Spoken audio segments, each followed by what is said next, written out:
It's time for our countries to invest in Bitcoin and build a strategic Bitcoin reserve. Those are the powerful words that have been spoken in the EU Parliament now. Where all the anti-freedom fighters are sitting, Bitcoin has now arrived there too.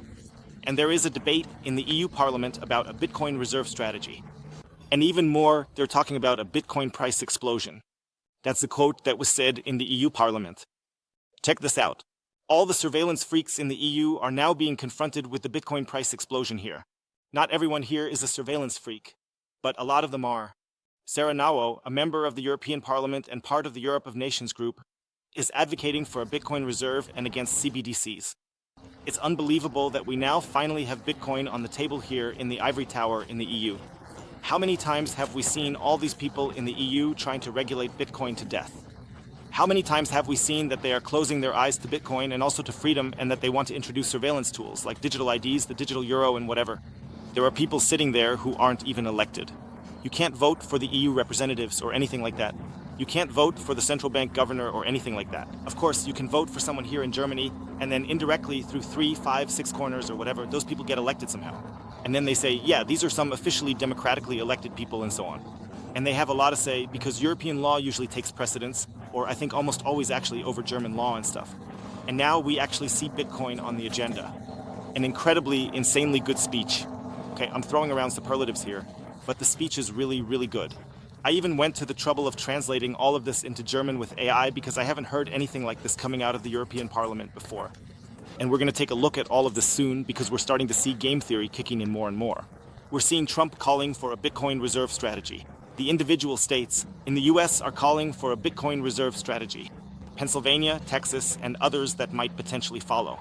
Japan, Thailand, and Germany. Frank Schaeffler pushes for a Bitcoin reserve strategy. Not with a Bitcoin reserve strategy yet, but now we've seen here in Germany that Frank Schaeffler is calling for a Bitcoin reserve strategy. And Lindner is now stepping up in the Bundestag and making a big deal about being pro-Bitcoin. But now, check out this incredible speech here in the European Parliament. I can't say it enough, that's where all the anti-freedom fighters are sitting. 3 years ago, on the other side of the Atlantic, the president of El Salvador decided to invest in cryptocurrencies for his country. Back then, he was heavily criticized by the political class and the IMF. 2001. Today, he's showing a profit of 100. Hundreds of millions of dollars are available to his people for security and for the sovereignty of their country. The whole world is now getting ready to benefit from this revolution of decentralized finance. Donald Trump is going to build a strategic reserve of Bitcoin for the United States. Jerome Powell, the president of the American Federal Reserve, is now talking about digital gold. Bitcoin is exploding. And what about the European Union? What is the European Union doing? They're wasting our money on unbelievable waste. It's continuing to pile up tragically inflationary deficits. They insist on regulating, taxing, and putting the brakes on. It's time to change the paradigm. It's time to protect our people from inflation and the poor economic decisions of our governments. It's time to say no to the totalitarian temptations of the European Central Bank, which wants to implement a digital euro however it pleases. We don't want to live in this dystopian world where a European bureaucrat can ban certain transactions tomorrow and kick us out of the banking system with just one click. All because of a simple comment on social media or an opinion they don't like. It's time to bet on freedom. It's time for our countries to invest in Bitcoin to build national strategic reserves. It's time to expand the mining industry. We, the French, hold the cards with our nuclear trump card. Let's stop taxing crypto owners more and more. It is their intelligence, their risks, their sleepless nights that have built their savings. Let's protect them from the crazy vicious cycle that you've created. Public deficit leading to money creation, which generates inflation, leading to chaos. Let's have freedom. Let's stop being afraid of our own shadow. Let's stay true to the ambition of our civilization. Thank you. Well, I haven't actually seen anything like this before, at least from the EU Parliament. She first talks about El Salvador, saying that, okay, El Salvador is a positive example, but not just El Salvador. Anyone who's done anything with Bitcoin like MicroStrategy is a positive example too. And El Salvador has now made such massive gains that there are now memes saying that El Salvador could theoretically just buy up Guatemala, the neighboring country, because they have now made such massive profits here with Bitcoin. And Germany is selling all its Bitcoin and has taken massive losses from selling it, or rather, they've incurred book losses here. And that's basically the difference between smart countries and dumb countries. They've taken book losses here. And that's basically the difference between smart countries and dumb countries. We will see this more and more in the future. The smart countries will bet on 1,000 Bitcoin, while the dumb countries will stick to the euro or the dollar or something like that. And now she's saying that Bitcoin is a revolution of decentralization. Just think about that.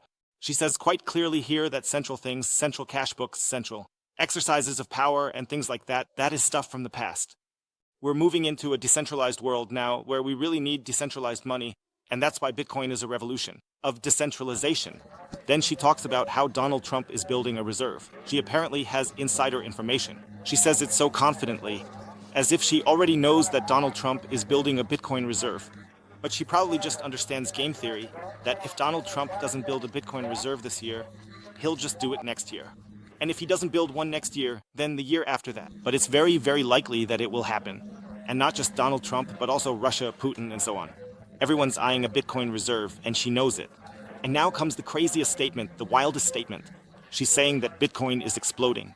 Just think about it, all these anti-freedom fighters sitting here in the EU, all the people who want to regulate Bitcoin, the folks who want to bring Bitcoin down, they're scared that their classic fiat system is going to blow up in their faces. And now you basically have to build up this invisible wall. You have to make other things look bad so that your own corruption and incompetence don't get noticed. And now she's saying here in the European Parliament that Bitcoin is currently exploding. She's basically confirming the Bitcoin price bomb. And that's the best argument where you can explain someone quickly and convince, even if it seems naive and, I don't know, trivial, but it works. When the Bitcoin price explodes, when the Bitcoin price skyrockets, it simplifies to pitch Bitcoin. She goes on to note Jerome Powell says Bitcoin is comparable to gold as Jerome Powell compares Bitcoin and gold. That's interesting because Bitcoin is seen as an ancient asset with tradition and history and has been value stores. And now we have Bitcoin with a short history showing better traits than gold, potentially outshining gold. She even goes into detail about Jerome Powell saying that Bitcoin is now better, or let's say not better than gold, but at least comparable to gold, because Jerome Powell compared Bitcoin and gold here. This is very, very interesting because Bitcoin is being raised to the level of an asset that has been around for 8,000 years. I have no idea how long gold has been around, that has a tradition, that has a long history, that was perhaps one of the best stores of value over the last millennia, and now we have Bitcoin with a history of years, which already has better properties than gold, which could already outrank gold here.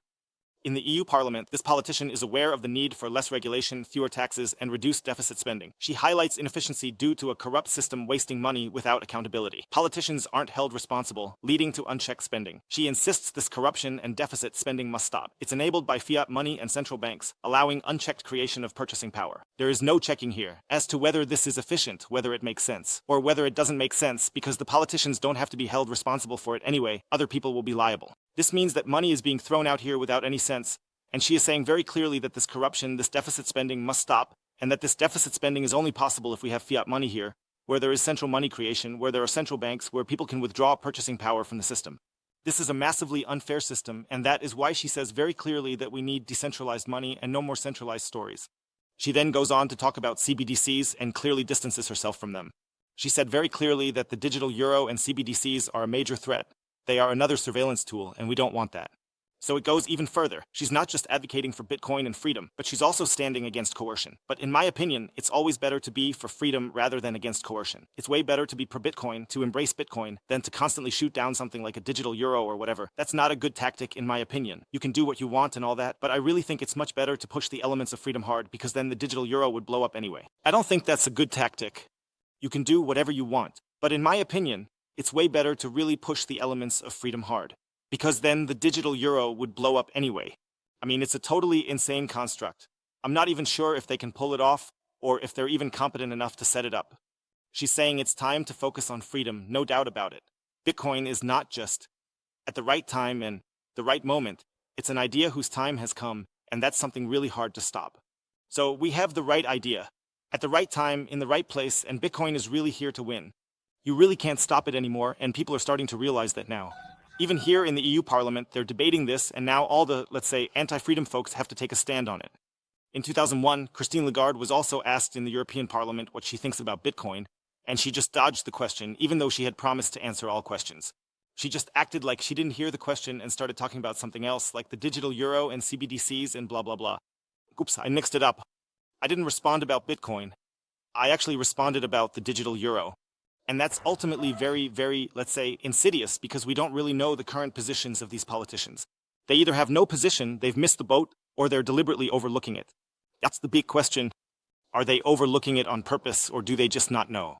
Are they too dumb, or have they just not looked into it? Don't they have time for that? Are they too busy? You just don't know. Anyway, she also touches on the mining industry, saying that it should be strengthened as well. That's really, really crazy. In the EU, there's really no relevant mining happening because the electricity costs are just too high. That means we need to approach this on a completely different level, but at least there should be regulatory clarity in place. There are also cases where Bitcoin mining still makes sense in the EU. Bitcoin enthusiasts are intelligent, taking risks that brought them wealth. They aren't just lucky. They engaged with tech early and took risks. It's not unfair for early Bitcoin buyers to gain now. There was a huge initial risk. If compensated now, it's fair. This speech could spark something bigger. This means that hodlers are not just people who got wealthy through randomness, but they indeed got wealthy because, on the one hand, they were intelligent enough to deal with alternative techniques early on, and secondly, they took a risk here. That's always the thing when you say, okay, hey, that guy bought Bitcoin in 2011. It's unfair that he's making so many gains. The European Central Bank has said that too, but here it's clear. No, you had a huge risk at the beginning as well. And for that risk, if you're being compensated now, that's totally fair. You absolutely deserve every cent, every dollar you've made in profits with Bitcoin because you took that risk, because you had the guts, because you stuck it out during the bear markets when people were saying Bitcoin was going to become irrelevant, that it was going to disappear, that it was going to die, and so on. You kept hodling, and that's why you should be rewarded now. This speech is so important because it could be a cornerstone for something bigger to get started. I have to be honest, though, the party or the representative, the politician, doesn't have much say in the EU Parliament, but still, this is the first step to bringing Bitcoin into the EU Parliament, and I think that's really bullish. Although, on the flip side, you could also say, okay, we don't need politics. Bitcoin will find its way regardless. It's the other way around. Politics needs Bitcoin, not the other way around. You have to be honest and say that the party here or the MP, the politician, doesn't have that much say in the EU Parliament, but nevertheless, this is the first step towards bringing Bitcoin into the EU Parliament, and that is very, very bullish in my opinion. Although on the other hand, you could also just say, okay, we don't need politics and Bitcoin will make its way anyway. It's the other way around. Politics needs Bitcoin and not Bitcoin needs politics. But feel free to let me know what you think about that. I'll drop a link below to 21 Bitcoin, where you can easily and securely buy Bitcoin.